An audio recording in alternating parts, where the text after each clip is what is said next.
Во името на Отецот и Синот и Светиот Дух.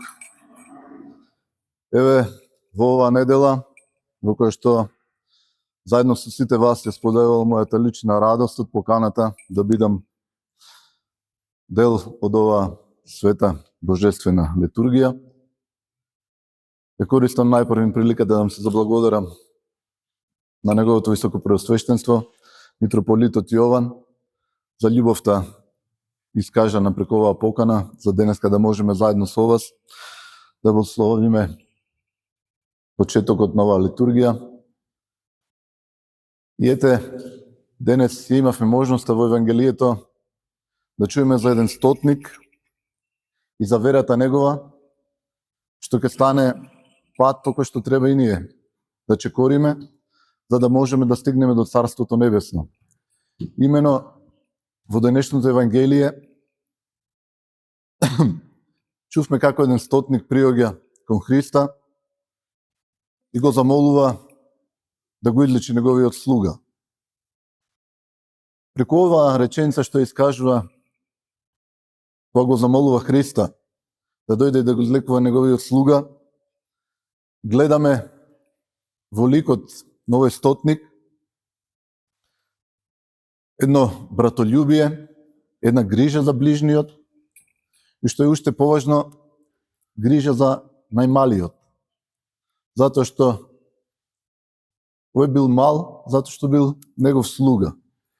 Но Христос друго не поучува. Кој сака да биде најголем, тој нека биде најмал. Сепак, од тоа произлегла и неговата вера. Од тоа братолюбие и човеколюбие што го имал и грижата кон ближниот, произлегла неговата вера. Вера која што ја надминала верата на сите оние што чекореле околу Христа во тој момент. Потоа гледаме во ликот на овој стотник и крајно смирение, затоа што кога Христос му вели ќе дојдам во твојот дом и ќе го излекувам твојот слуга, тој вели: не, Господи, јас не сум достоен за да влезеш под мојот покрив. Со тоа гледаме како самиот гледа на себе си дека се понизува, а не се возвисува како што многумина знаеме тоа да го направиме, да се сметаме подостојни од сите други. Но овој стотник го направил токму спротивното. И покрај тоа што позицијата негова била голема во тогашното општество, како еден од началниците на војската, тој се срамел од сето тоа што го имал, од таа светска слава што имал, и се сметал за недостоен Христос да влезе под неговиот покрив. И тогаш Христос, гледајќи го неговото братолюбие, неговата грижа за најмалиот, гледајќи го неговото смирение, се согласува да го излекува слугата. Но ете тука уште еднаш се огласува стотникот, вели, со тоа ја покажува и неговата силина на верата. Кога вели: Господи, не мора да доаѓаш во мојот дом, туку само кажи да оздрави мојот слуга и мојот слуга ќе оздрави, затоа што, еве, јас од своето искуство знам дека можам да наредам на некој војник и тој да дојде, кој ќе му кажам да дојде, тој дојде, кој ќе му кажам на некој да оди, тој оди.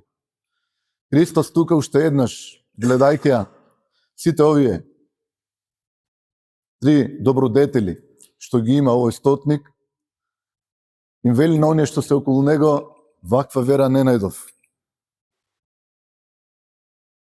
И тоа ни покажува дека треба да биде верата на овој стотник, и не само верата, туку неговото братолюбие и неговото смирение, да ни бидат пример по кој што треба да одиме, пример кој треба да го следиме, за да можеме да стигнеме до Царството Небесно, да стигнеме до преградките на Авраама, Исака и Јакова, како што вели Христос во денешното Евангелие, дека со ова се отвораат вратите за јазичниците, за оние што стоеле далеко од Бога, оние кои не го познавале Бога, да може да пристапуваат и да го населат Царството Небесно.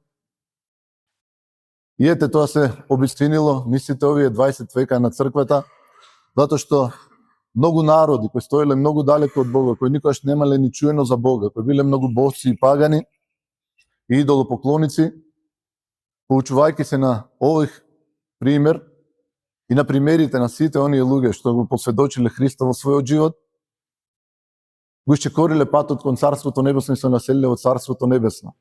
Од друга страна имаме луѓе кои што, како евреите, кои не го препознале Христа, отпаѓаат од Христа и се молиме да не им се случи тоа и на нашите луѓе, кои што, ете, постојано имаме и такви луѓе кои постојано доаѓаат во црква, постојано влегуваат во црква, се молат, но стојат на вратата и не ги пуштат и другите да влезат. Нити самите влегуваат до крај за да го предадат целиот свој живот на Христа, нити им дозволуваат на другите да влезат во црквата, сметајќи ја тоа како нивно наследство, како избран народ. Да се биде избран народ е обврска, а не само да биде тоа за наша гордост. Затоа што преку гордоста знаеме да отпаднеме кон Христа, од Христа, но и преку смирението знаеме да го придобиеме Христа. Затоа да се огледаме на овие примери кои што постојано ги споменуваат црквата, на сите оние светители кои што со својот живот ги потврдиле овие зборови на Христа, и да се молиме никој да не отпадне, туку сите да бидеме спасени, да го чекориме патот кон Царството Небесно заедно и еден ден сите рамо до рамо од Авраама па до последниот човек што ќе се насели во Царството Небесно, да живееме вечно и да се радуваме гледајќи ја светлината од лицето на нашиот Господ Бог Света Тројца. Нека е за многу години и се гледаме.